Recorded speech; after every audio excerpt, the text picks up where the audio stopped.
शकुनी जो थे, एक तो गांधार नरेश थे, तो उनको एक बात का तो ये प्रॉब्लम था कि अंधे से मेरी बहन की शादी करा दी।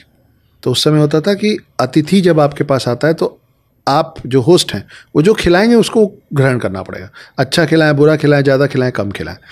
तो भीष्म पितामह ने गुस्से से शकुनी के पूरे कुनबे को बुलाया, पूरे गांधार कुनबे को बुलाया, बोला आप अतिथि बन के आइए।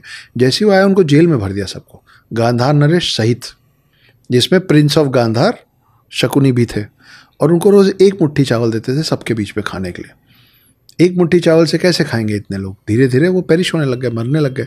तो सब ने मिलकर डिसाइड किया कि हमारा अगला जो प्रिंस है उसको ज़िंदा रखने के लिए एक मुट्ठी चावल इनको खाने दो, हम लोग तो ऐसे भी मरेंगे, मर जाते हैं। रोज़ शकुनी की नज़र के सामने एक एक करके लोग मरते चले गए। आखिरी में 2 लोग बचे, गांधार नरेश और शकुनी, पिता पुत्र। तब पिता ने बोला कि इधर आओ, मेरे को तुमको एक तोहफा देना है। तो जब वो पास आए, अब ये मरने वाले हैं ना, गांधार नरेश मरने वाले हैं, बूढ़े भी हैं और कुपोषित भी हैं, पूरे शरीर की ताकत अपने पाँव में ला के उन्होंने शकुनी के घुटने पे लात मार दी और शकुनी का घुटना टूट गया। चीखते हुए दर्द में बोला, ये क्या किया आप? मैं आपका बेटा हूँ। बोले तुम इतने बड़े अय्याश हो कि तुम जब यहाँ से बाहर निकलोगे ना तो तुम भूल जाओगे कि तुम्हारे साथ यहाँ हम लोगों के साथ क्या हुआ था रोज़। तुम फिर लग जाओगे वही पास से खेलने में और जुएबाजी में।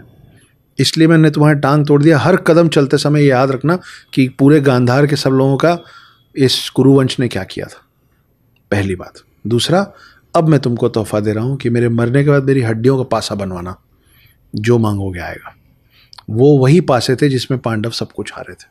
करें, अगर आप शकुनी के पर्सपेक्टिव से महाभारत देखेंगे तो आपको ये भी लगेगा कि शकुनी भी अपनी जगह सही था, क्योंकि उसका एक ही एजेंडा था कि इस पूरे वंश को बर्बाद कर दूंगा मैं। उसने किया।